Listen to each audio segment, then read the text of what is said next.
이렇게 한번 축복해 주시겠습니까? 예, 잘 오셨습니다. 주님의 이름으로 환영하고 축복합니다. 저는 오늘 질그릇에 담긴 보배라는 제목을 가지고 함께 하나님의 말씀을 나누기를 원합니다. 아마 집에서 요리를 하시거나 음식을 만드시던 분들이 가장 많이 경험하는 것 중에 하나가 양념통의 뚜껑이 잘 열리지 않아서 그것 때문에 고생하신 경험이 한 번씩은 다 있으리라 생각이 됩니다. 그때 많은 분들이 남편을 불러서 이 양념통 뚜껑을 좀 열어달라고 하죠. 그럼 이 남자들이 두 손을 싹싹 비비면서 굉장히 힘있게 나타나서 그게 안 열리면은 굉장히 곤욕을 당하게 되고, 또한 남편으로서의 권위가 땅에 떨어지는 그러한 일들이 굉장히 비일비재하게 많은 것을 보게 됩니다. 그래서 이 양념통 뚜껑이 안 열리면은 이거만큼 난감하고 또한 이거만큼 머쓱한 일이 없죠.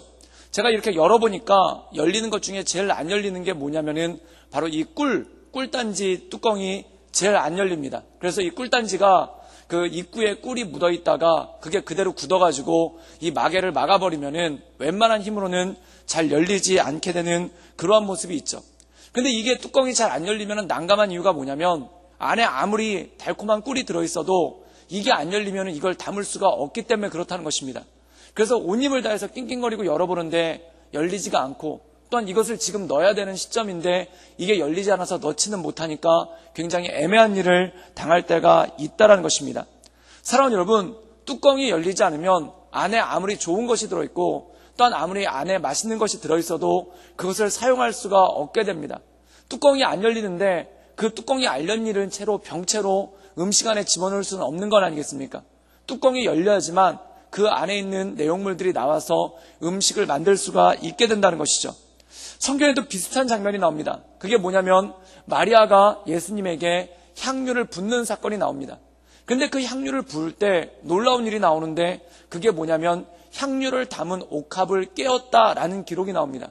즉 마리아가 향유가 담겨있는 옥합을 깨어서 그 안에 있는 향유를 예수님께 부어드리는 장면이 나오는 것을 보게 되죠. 그래서 그것을 보면서 한 가지 알 수 있는 건 뭐냐면 그릇이 깨어져야지만 또한 그릇의 뚜껑이 열려야지만 안에 있는 것이 나올 수 있다는 것을 우리가 알 수가 있다는 것입니다.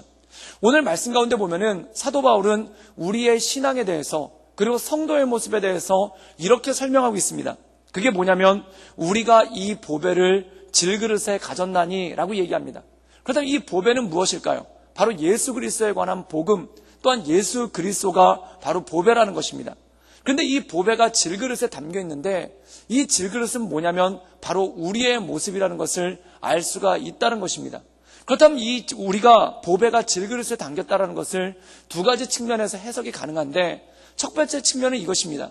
그 당시에 질그릇은 말 그대로 진흙을 구워서 만든 그릇이기 때문에 굉장히 값이 싼 그릇입니다.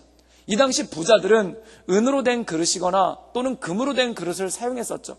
그런데 이 질그릇을 사용한다는 것은 평민들이 사용하는 그릇, 정말 아무것도 아닌 굉장히 보잘것없고 싼 그릇이 바로 질그릇이라는 것입니다.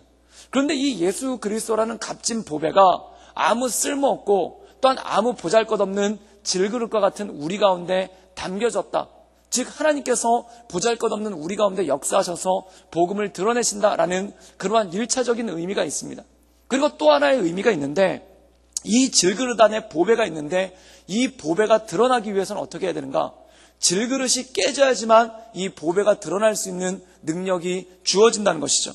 우리가 질그릇이라고 읽으니까 무슨 사기 대접 같은 걸로 생각할 때가 있습니다. 근데 영어 성경에 보면은 이 질그릇을 뭐라고 나왔냐면은 자스 오브 클레이라고 나옵니다. 이 자라고 나오는데 자는 무슨 뜻이냐면은 주전자와 같은 것입니다. 뚜껑이 달려있는, 그리고 입구가 뾰족하게 되어 있는 그러한 주전자를 자라고 부르는데, 이 자에 담겨져 있는, 이 주전자에 담겨져 있는 보배와 똑같다라고 얘기합니다. 즉 우리는 진흙 주전자와 똑같은데 이 진흙 주전자 안에 보석이 담겨져 있다는 것입니다. 그럼 사랑하는 여러분, 중요한 것이 있습니다. 이 보석이 드러나기 위해서는 어떻게 해야 되는가? 이 연약한 질그릇이 깨어질 때, 그리고 이 연약한 질그릇이 허물어질 때 이 안에 담겨져 있는 보석이 온전함으로 나타날 수 있는 능력이 있다는 것이죠. 이것을 우리식으로 해석해보자면 이런 뜻입니다. 아마 기억하신 분들은 기억하시겠지만 1980년대까지 우리나라 학교 앞에 있는 문방구에 가면은 문방구 앞에 꼭 걸어놓는 게 있습니다. 그게 뭐냐면은 빨간색 돼지 저금통을 걷다가 복자를 크게 써가지고 빨간색 돼지 저금통을 크기별로 걸어놓죠. 그럼 새해가 되면은 또는 설날이 되면은 아버지가 그 빨간색 돼지 저금통을 하나를 사주십니다. 그런데 이 돼지 저금통이 지금처럼 좋은 게 아니니까 속은 텅텅 비었는데 뚜껑이 없어요. 그러면 그 위를 갖다가 칼로써 동전을 집어넣을 수 있는 그 부분을 아버지가 칼로 뚫어주고 나면은 그 다음에 뭘 하냐면은 걷다가 동전을 모으기 시작하는 거죠. 그래서 연말이 돼가지고 거기 동전이 꽉 차기 시작하면은 어떻게 하냐면은 아버지가 칼을 가져오셔서 이 돼지를 쪼갭니다. 그러면 이때 돼지를 쪼갤 때 울고불고 돼지 쪼개지 말라고 우는 애들 아무도 없습니다. 왜냐하면 박수를 치면서 빨리 쪼개라고 합니다. 왜냐하면 돼지의 배가 쪼개져야, 그리고 돼지가 갈라져야지만 그 안에 있는 동전들이 나오기 때문에 그런 건 아니겠습니까? 마치 이것과 똑같다라는 것입니다. 질그릇이 깨져야 그 안에 있는 보배가 나올 수 있다는 것이죠. 마치 돼지 저금통이 허물어져야지만, 그리고 이 돼지 저금통이 쪼개져야지만 그 안에 있는 동전이 나오는 것과 마찬가지로 이 질그릇이 깨어져야지만 그 안에 숨겨져 있던 보배가 나오기 시작하고 보석이 나오는 그러한 능력이 그 안에 있다는 것입니다. 사랑하는 여러분, 사도 바울은 성도의 삶을 이렇게 말하고 있는 것입니다. 첫 번째는 이것이죠. 아까 말씀드린 대로 우리같이 질그릇처럼 연약한 우리에게 예수 그리스도께서 보배로 담기셨다. 이거 얼마나 귀한 일입니까? 그렇다면 우리가 이 보배 대신 예수 그리스도를 드러내기 위해서 필요한 것이 무엇인가? 바로 이 질그릇이 깨어져야 되고 이 진흙으로 만든 질그릇이 허물어져야지만 우리 안에 역사하시는 그리스도가 드러나기 시작한다는 것입니다. 그렇다면 어떻게 하면 이 질그릇이 깨지고 이 질그릇이 허물어지는가? 그것에 대해서 사도 바울은 이렇게 설명하고 있다는 것입니다. 우리 함께 고린도후서 4장 8절에서 10절까지의 말씀을 읽겠습니다. 다 같이 읽겠습니다. 우리가 사방으로 우겨쌈을 당하여도 쌓이지 아니하며 답답한 일을 당하여도 낙심하지 아니하며 박해를 받아도 버림받지 아니하며 거꾸러뜨림을 당하여도 망하지 아니하고 우리가 항상 예수의 죽음을 몸에 짊어짐은 예수의 생명이 또한 우리 몸에 나타나게 하려 함이라. 오늘 말씀 가운데 보면은 이 질그릇이 깨어지는 과정에 대해서 얘기를 하는데 그것을 고난이라고 얘기를 합니다. 그런데 사도 바울은 고난을 이렇게 표현하고 있습니다. 첫 번째, 사방으로 우겨쌈을 당한다. 마치 군대가 적들에게 포위되어서 오갈 곳이 없게 된 것처럼 이렇게 사방으로 우겨쌈을 당한다는 겁니다. 또 어떤 일이냐면 답답한 일을 당한다는 겁니다. 사랑하는 여러분, 언제 답답할까요? 사람이 모함을 당할 때, 그리고 억울한 일을 당할 때, 내가 하지 않았는데 내가 했다고, 예를 들어서 내가 도적질을 하지 않았는데 거짓 증인들이 나타나가지고 나에게 도적질을 했다고 얘기할 때 그때 얼마나 마음이 답답하고 힘듭니까? 그리고 박해를 당한다는 겁니다. 누군가 내가 복음을 전하는데 그것 때문에 나를 괴롭히고 힘들어뜨린다는 거죠. 그리고 거꾸러뜨림을 당한다라고 얘기합니다. 이 거꾸러뜨림을 당한다는 얘기는 뭐냐면 누가 내 길 앞에다가 함정을 파놔서 그 함정에 빠져버리는 상태를 거꾸러뜨림을 당한다라고 얘기를 하죠. 사랑하는 여러분, 사도 바울은 이렇게 얘기합니다. 우리가 누구인가? 그리스도인의 정체성은 뭐냐면 질그릇에 보배를 담았다는 것입니다. 즉 보배를 담은 질그릇인데 이 보배를 담은 질그릇이 어떤 일을 당하냐면은 우겨쌈을 당하고 답답한 일을 당하고 박해를 받고 거꾸로뜸을 당한답니다. 이거 얼마나 힘들고 어려운 일이겠습니까? 그런데 놀라운 일이 있습니다. 사도 바울은 이렇게 고백을 하죠.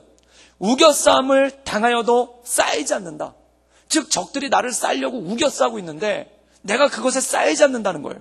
그리고 답답한 일, 억울한 일을 당했는데 마음 가운데 낙심하지 않는다는 거예요. 또한 박해를 받아도 누군가 나를 지속적으로 괴롭히고 있는데 그래도 버림받지 않는다는 겁니다. 또 뭐라고 고백하고 있냐면 거꾸러뜨림을 당하여도 망하지 않는다. 즉 누군가 파놓은 함정에 빠져도 내가 망하지 않는다는 것입니다. 그렇다면 사랑하는 여러분, 우겨쌈을 당하는 것, 답답한 일을 당하는 것, 박해를 받는 것, 거꾸러뜨림을 당하는 것 얼마나 힘들고 어려운 고난입니까? 그런데 사도 바울은 뭐라고 얘기하냐면 이 고난 가운데서도 나는 쓰러지지 않는다. 나는 넘어지지 않는다. 나는 낙심하지 않는다라고 고백하고 있다는 것입니다. 사랑하는 여러분, 고난 가운데 쓰러지지 않고 낙심하지 않는 우리 모든 성도님들 될 수 있기를 주님의 이름으로 축원합니다. 그렇다면 그 비결이 무엇인가? 바로 내가 고난받아서 내가 깨어질 때, 내가 고난받아서 내가 부서질 때, 고난받아서 내가 허물어질 때 그 안에 역사하는 보배 되신 그리스도가 우리의 삶을 통해 드러나는 줄 믿습니다. 사랑하는 여러분, 세상 사람들과 예수님 믿는 사람들의 차이가 이거라는 거예요. 세상 사람들은 고난을 받아서 무너지면은 그 무너지는 것으로 끝입니다. 세상 사람들은 어려움을 당해서 그들이 깨어지면은 깨어지는 것으로 끝입니다. 그냥 깨어지는 것으로 파편만 남는 것이고 무너지는 것으로 먼지만 남아버리는 것이 세상 사람들이죠. 그런데 그리스도인들은 놀라운 것이 있습니다. 내가 깨어지고 내가 무너지는데 그 안에 어떠한 일이 나타나는가? 바로 내 안에 그리스도가 나타난다는 것입니다. 즉 내가 고난을 당할 때 그리스도께서 내 안에 역사하시고 내가 힘든 가운데 있을 때 내 겉사람은 무너지지만 내 안에 역사하시는 그리스도가 나를 통해 역사하시는 놀라운 능력이 있는 줄 믿습니다. 그래서 우리가 옛날에 60년대 70년대 기도원에서 불렀던 복음성가 중에 보면 이런 게 있어요. 가시밭에 백합화 예수향기 날리니 할렐루야 아멘이라는 이런 곡이 있습니다. 가사가 아름다워요. 동남풍아 불어라 서북풍아 불어라 가시밭에 백합화 예수향기 날리니 할렐루야 아멘이라는 겁니다. 그런데 이 내용을 갖다가 묵상해 보면 이거예요. 백합이 있는데 그 주위에 가시밭들이 잔뜩 있는 거예요. 그런데 바람이 불어와가지고 이 백합이 흔들리니까 옆에 있는 가시에 이 백합이 자꾸 찢기게 되고 찔리게 된다는 겁니다. 그럼 이것으로 낙심하지 않는 이유가 무엇인가? 내가 찔리고 찢길수록 또한 내가 고난받을수록 내가 허물어질수록 내 안에 예수의 향기가 드러난다는 것입니다. 사랑하는 여러분, 고난 가운데 예수의 향기가 드러나는 우리 모든 성도님들 될 수 있기를 주님의 이름으로 축원합니다. 이 한국교회, 한국 초대교회 유명한 부흥사 중에 최건능이라는 목사님이 있어요. 근데 이 목사님은 신사참배를 거부해서 일본 경찰한테 잡혀서 고문을 당했죠.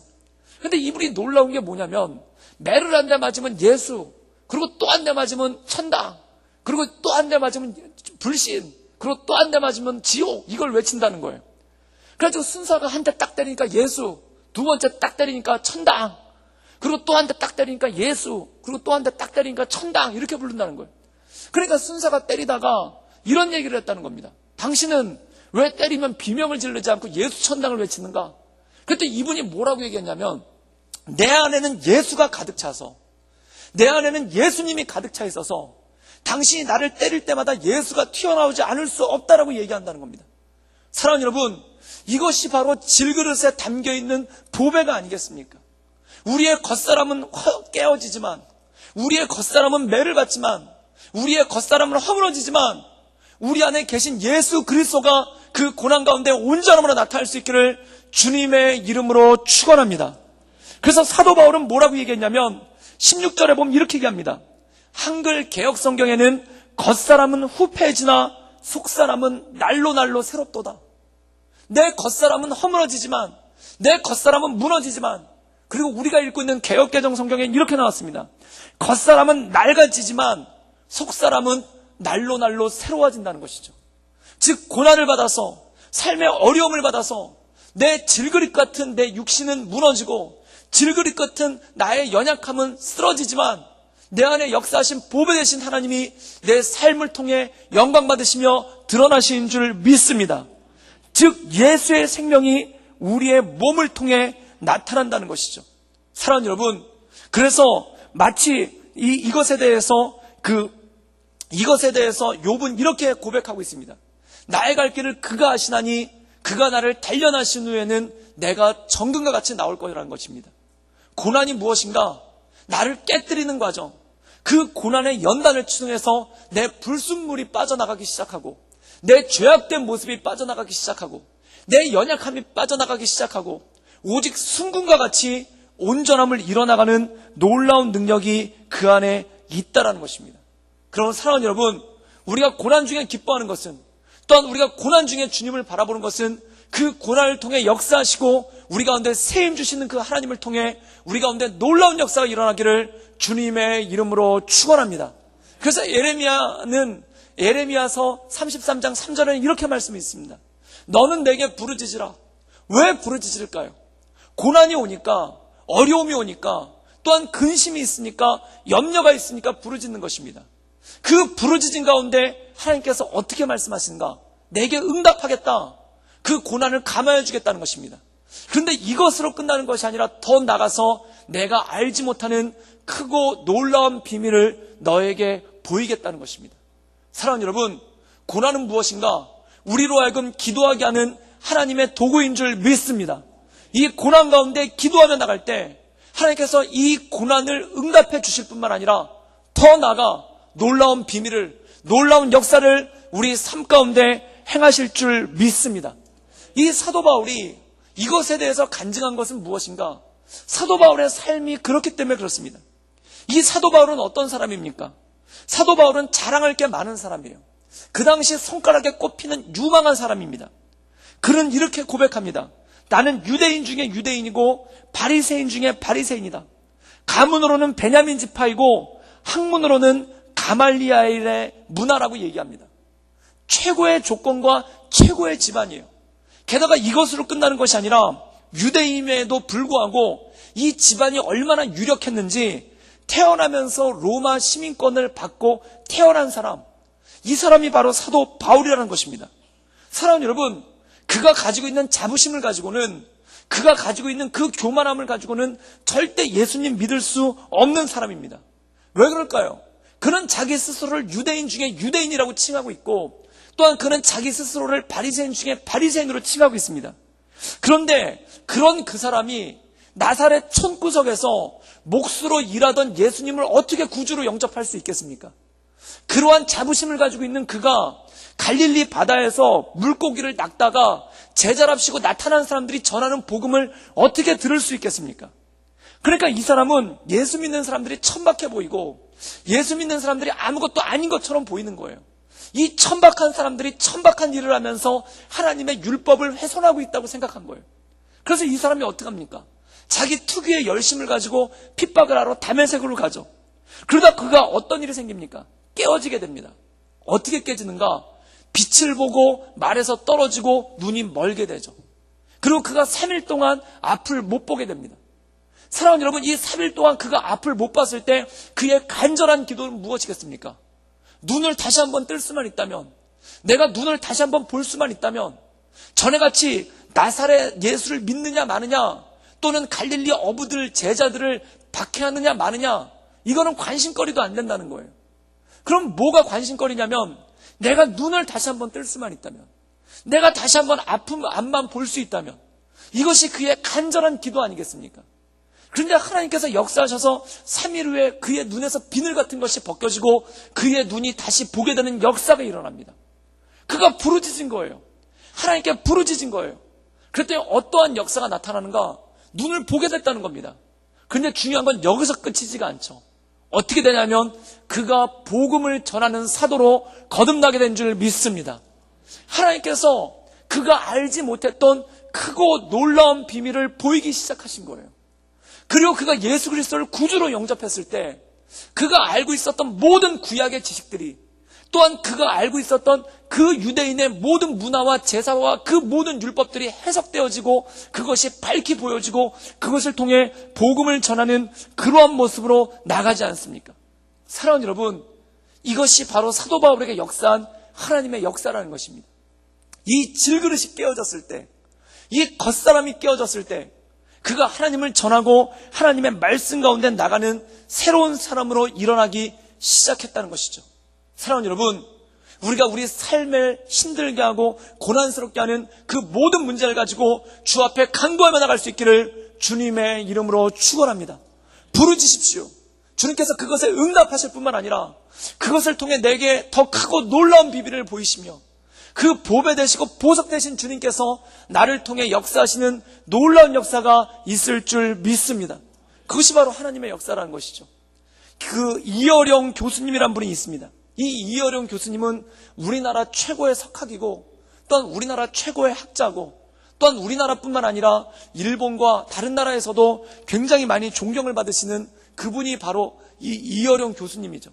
그래서 이 이어령 교수님이 쓰신 수필이 교과서에도 수록되어 있습니다. 그래서 제가 중학교 때 그 글을 읽고 굉장히 감동을 받았어요. 그 글의 내용이 뭐냐면은 광택에 관한 것인데, 그 마호가니의 반질반질한 광택보다 자기는 오동나무를 오랫동안 걸레로 닦아가지고 나오는 광택이 좋다. 그러면서 이 광택에 대한 수필을 썼는데 그게 제 마음 가운데 어린 시절에 그렇게 마음에 감동이 되더라고요. 그런데 이분이 단지 글만 쓰시는 분이 아니라 나중에 우리나라의 초대 문화부 장관이 되시고 88 올림픽 때는 그 굴렁쇠 소년 있지 않습니까? 이 굴렁쇠 소년을 직접 기획하셔서 우리나라 그런 행사에 참여도 하셨던 그런 대단한 분입니다. 그리고 이분이 워낙 학문이 뛰어나신 분인데, 그리고 첨단 문화에도 굉장히 뛰어나셔가지고 이분의 책상을 가보면 지금 8순이 다 돼가시는데 집에 컴퓨터가 책상에 8대가 있다고 그래요. 그래서 그 8대마다 자료를 정리해놓고, 그리고 새로 기계가 나오고 컴퓨터가 나올 때마다 그걸 배우시고 자기 자료를 정리하고, 그래서 디질로그라고 해서 디지털과 아날로그를 어떻게 하면 합성할 수 있는가, 그것에 대해서 지금도 글을 쓰시고 연구하시는 분이에요. 그런데 이분이 이렇게 학문적인 열정이 많으시니까 전 세계적인 베스트셀러인 성경을 어찌하니 안 읽었겠습니까? 그래서 이분은 성경을 수십 번을 읽은 거예요. 그런데 이분이 성경을 수십 번을 읽고 나서 뭐라고 고백했냐면은 이렇게 얘기를 했어요. 그게 뭐냐면은 성경이 참 좋은 책인 줄도 알겠다. 그리고 성경이 정말 문학적으로 뛰어난 책인 줄도 알겠다. 그런데 나는 성경의 내용을 믿지는 못하겠다. 이러면서 이분이 그리스도인임을 거부하신 거예요. 그래서 몇몇 지인들이 그분한테 가가지고 그분에게 예수님을 믿게끔 하려고 굉장히 애를 썼죠. 그때마다 이분이 뭐라고 얘기했냐면은 나는 의심 많은 도마다. 나는 의심 많은 도마기 때문에 누군가 나에게 예수님의 못 박히신 손바닥을 보여주기 전까지는 나는 예수님을 믿지 않겠다 라고 말씀하셨던 분이 이분이에요. 그런데 이분이 어느 날 자기 인생 가운데 정말 사회적으로도 성공하고 학자로도 명망을 떨치고 있는 이분인데, 이분에게 한 가지 아픈 손가락이 있었어요.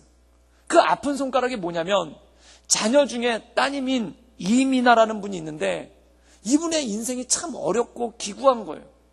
그래서 젊어서 결혼을 하고 아이를 낳는데 그 첫째 아들이 교통사고로 죽는 일이 생기고, 또한 터울이 깊은 둘째 아들을 낳는데 이 둘째 아들은 자폐가 걸려가지고 자폐증 증세가 있어서 그것 때문에 가족들 간에 갈등이 있다가 결국 이혼하게 되는 그러한 아픔을 겪었습니다.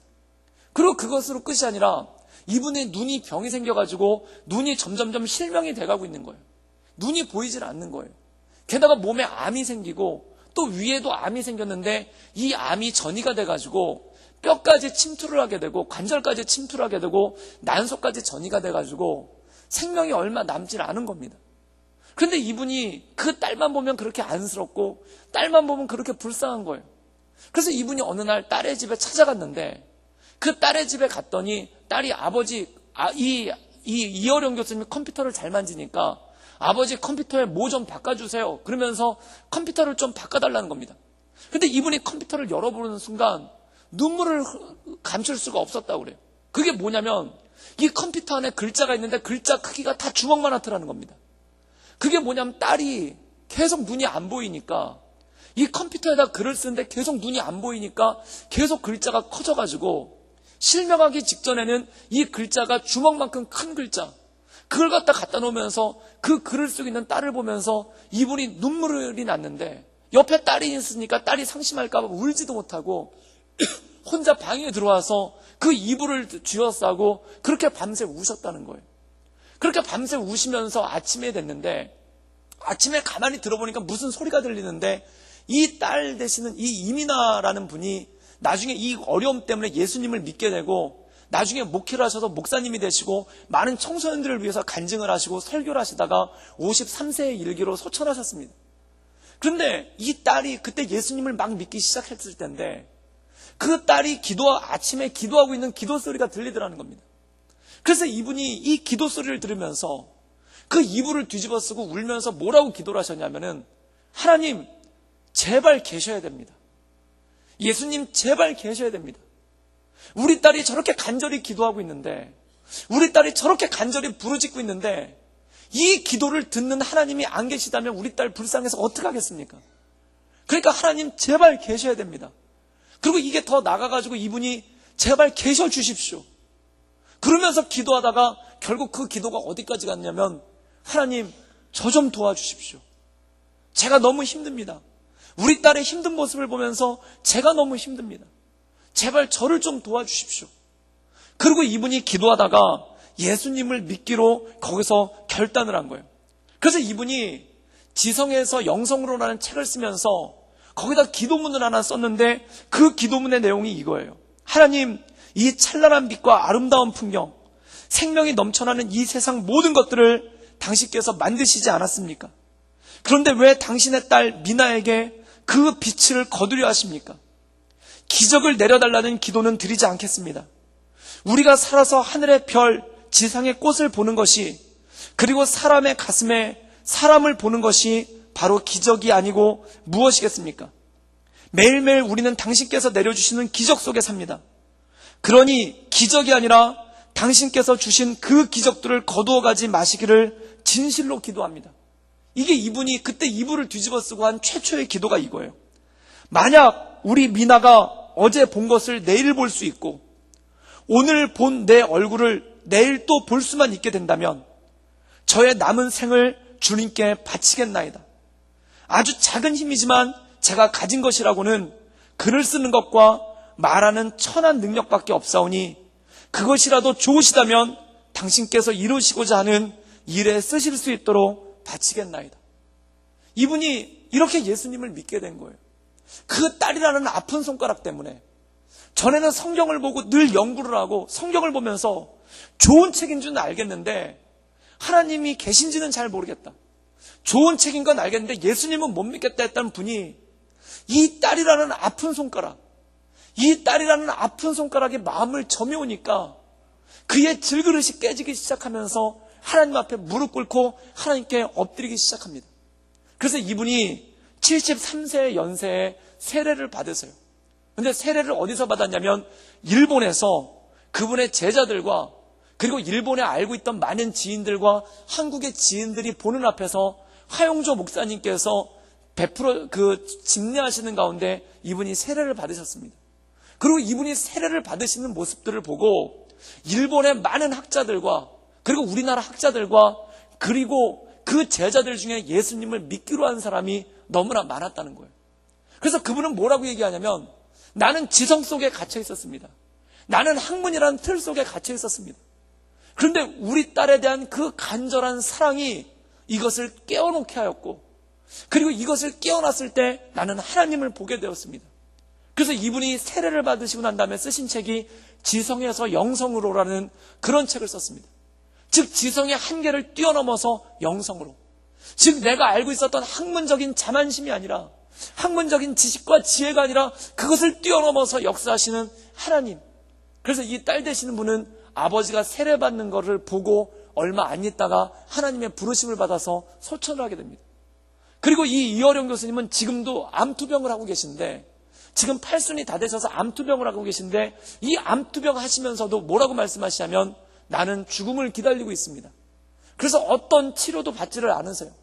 그래서 어떤 치료도 받지를 않으시고 나는 서서히 한 걸음 한 걸음 내가 죽음으로 다가가고 있다는 것을 느낍니다. 그런데 이 죽음이 끝이 아니라 죽음의 문턱을 넘어서 우리 미나가 있는 하나님의 천국, 우리 미나가 있는 하나님의 나라, 우리 미나를 통해 하나님께서 보여주신 그 하나님의 사랑의 나라로, 그 아름다운 나라로 나는 지금 한 걸음씩 걸어가고 있는 중입니다 라고 말씀을 하시면서 수많은 사람들에게 지금도 복음을 전하고 그 복음 가운데 나가고 있다는 것입니다. 사랑하는 여러분, 이것이 무엇일까요? 겉사람은 낡아지지만, 겉사람은 무너지지만, 겉사람은 후패해지지만 우리의 속사람은 날마다 새로워지며 그것을 통해 보배 되신 그리스도가 내 삶을 통해 나타나는 줄 믿습니다. 나의 이 질그릇과 같은 조각들은 하나씩 떨어져 나가고 나의 질그릇과 같은 추한 모습들은 하나씩 떨어져 나가고 그리고 그 떨어져 나간 자리에 영롱하게 빛나는 그리스도의 영광이, 그리스도의 빛이 그 안에 넘쳐나는 놀라운 역사가 생기기 시작한다는 것이죠. 우리가 사사기를 보면은 기드온이 나옵니다. 이 기드온이 적들을 어떻게 물리치냐면 항아리 속에다가 횃불을 집어넣어요. 그 횃불을 집어넣고 가다가 그 다음에 적들을 만났을 때 그걸 어떻게 하냐면 그 항아리를 집어던져서 그 항아리를 깹니다. 그 300명이 항아리를 동시에 깼을 때 횃불로 사방이 밝게 되는 거예요.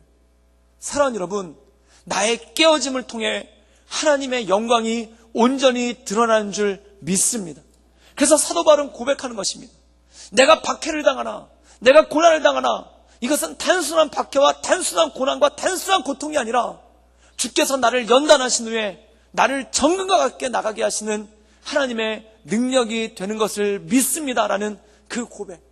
그렇기 때문에 내 질그릇은 허물어지지만, 내 질그릇은 깨어지지만 주님께서 나를 통해 역사하신다는 이 믿음의 고백이 이 말씀 가운데 있다는 것이죠.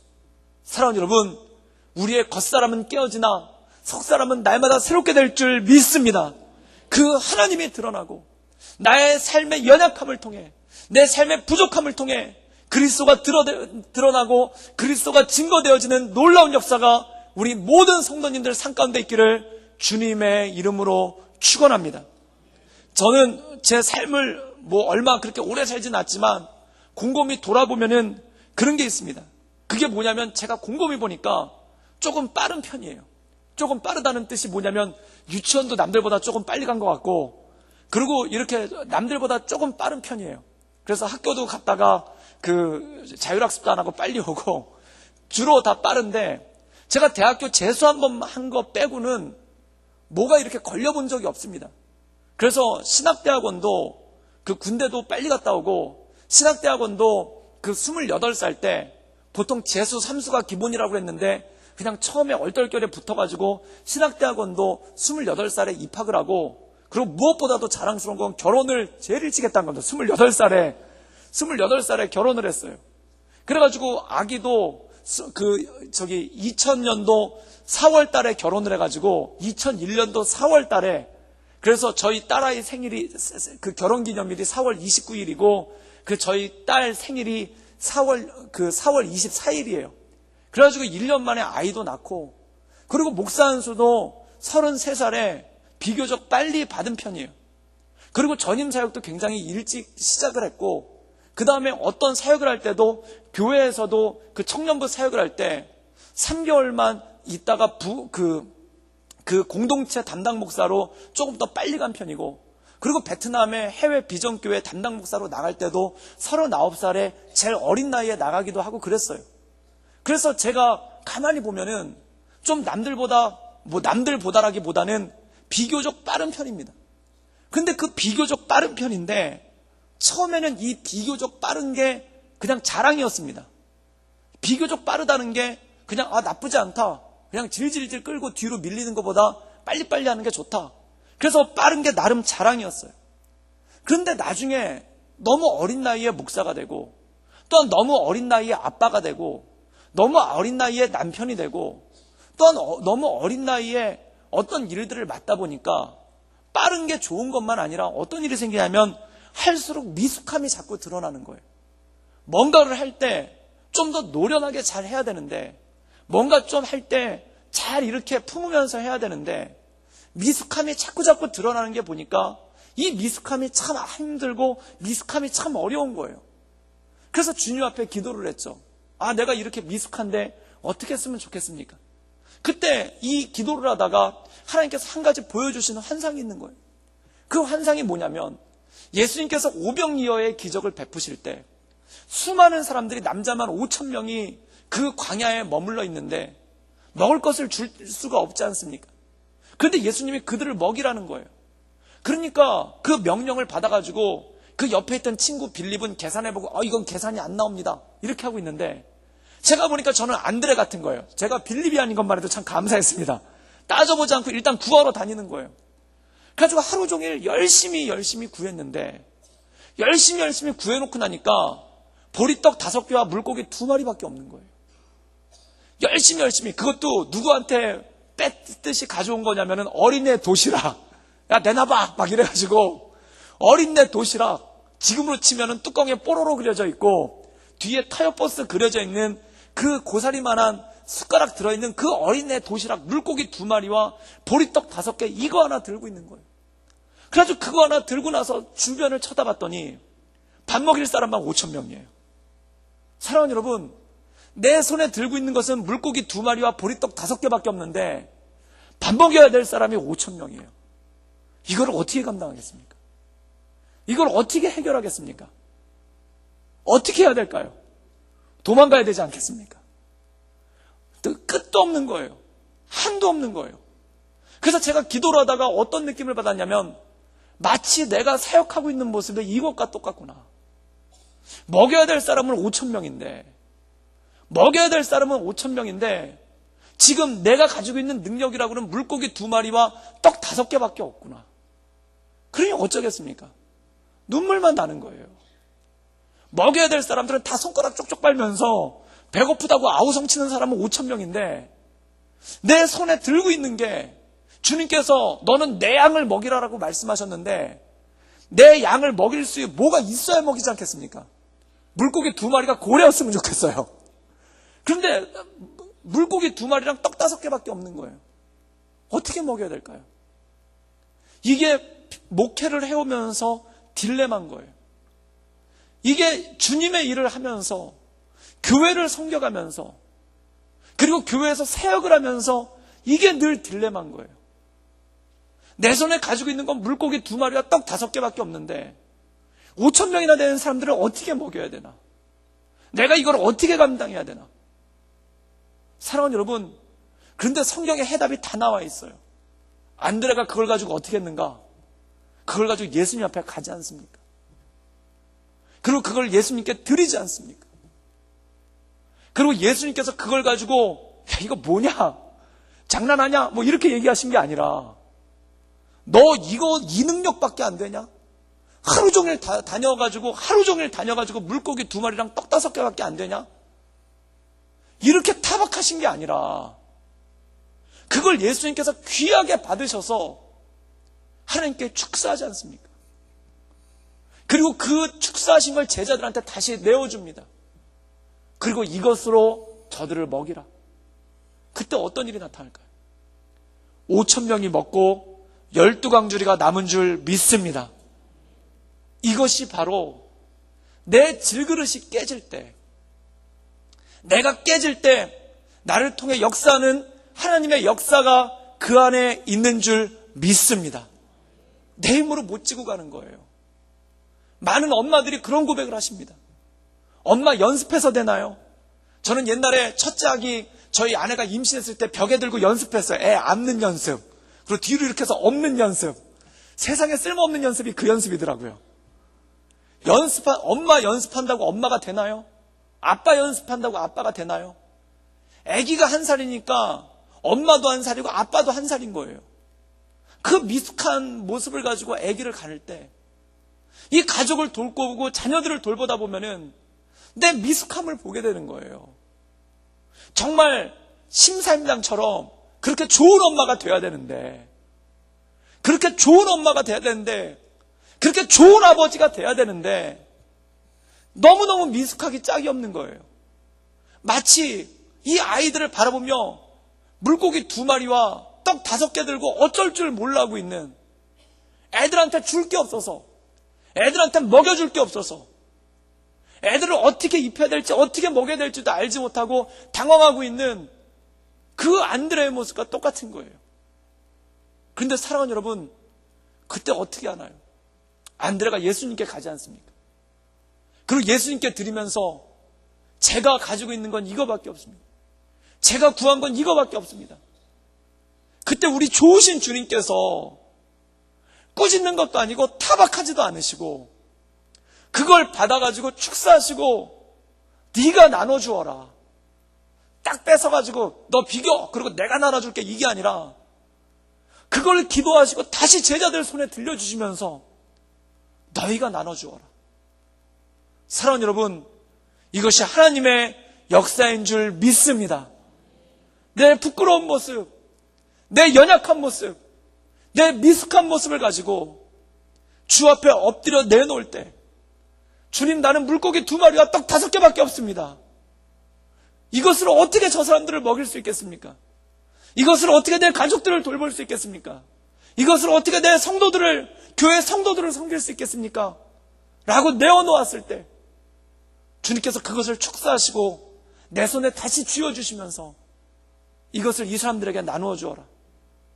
이것이 바로 우리 예수님 아닙니까? 사랑하는 여러분, 이 예수님 바라보며 날마다 하나님의 말씀 가운데 승리하며 나갈 수 있기를 주님의 이름으로 축원합니다. 내 질그릇이 깨어져 나갈 때, 내 연약함이 깨어져 나갈 때, 그때 주님께서 나를 통해서 그 보배로움을 드러내시고 그 영광된 모습을 드러내시고, 내 겉사람은 후패지지만 내 속사람은 날마다 새롭게 하시며, 나의 갈 길을 모두 아시는 주님께서 나를 새롭게 하시고 정글과 같이 나가시게 하는 역사. 그래서 우리가 거꾸럼을 당하여도 망하지 아니하며, 우겨쌈을 당하여도 쌓이지 아니하며, 날로 날마다 새롭게 하시고 그 하나님의 영광을 드러내게 하시는 그 하나님의 은혜 가운데 날마다 승리하며 나가는 우리 구덕교회 모든 성도들 되시기를 주님의 이름으로 축원합니다. 이 시간 함께 우리가 찬양하고 기도하며 나가길 원하는데, 우리 찬송가 337장 내 모든 시험 무거운 짐을이라는 곡이 있습니다.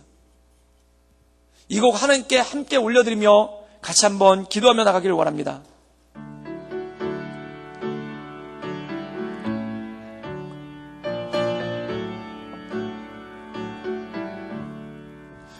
내 모든 시험 무거운 짐을 주 예수 앞에 아뢰이며, 근심에 쌓인 날 돌아보사 내 근심 모두 맡으시네. 무거운 짐을 나 홀로 지고 견디다 못해 쓰러질 때 불쌍히 여겨 구원해 주니, 은혜의 주님 오직 예수. 내 모든 괴로 닥치는 환난 주 예수 앞에 아뢰이면, 주께서 친히 날 구해 주사 넓으신 사랑 베푸시네. 무거운 짐을 나 홀로 지고 견디다 못해 쓰러질 때 불쌍히 여겨 구원해 주니, 은혜의 주님 오직 예수.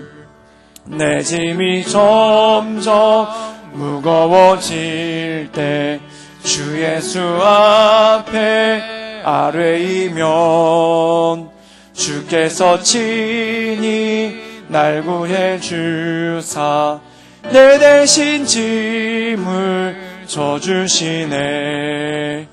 무거운 짐을 나 홀로 지고 견디다 못해 쓰러질 때 불쌍히 여겨 구원해 주니, 은혜의 주님 오직 예수.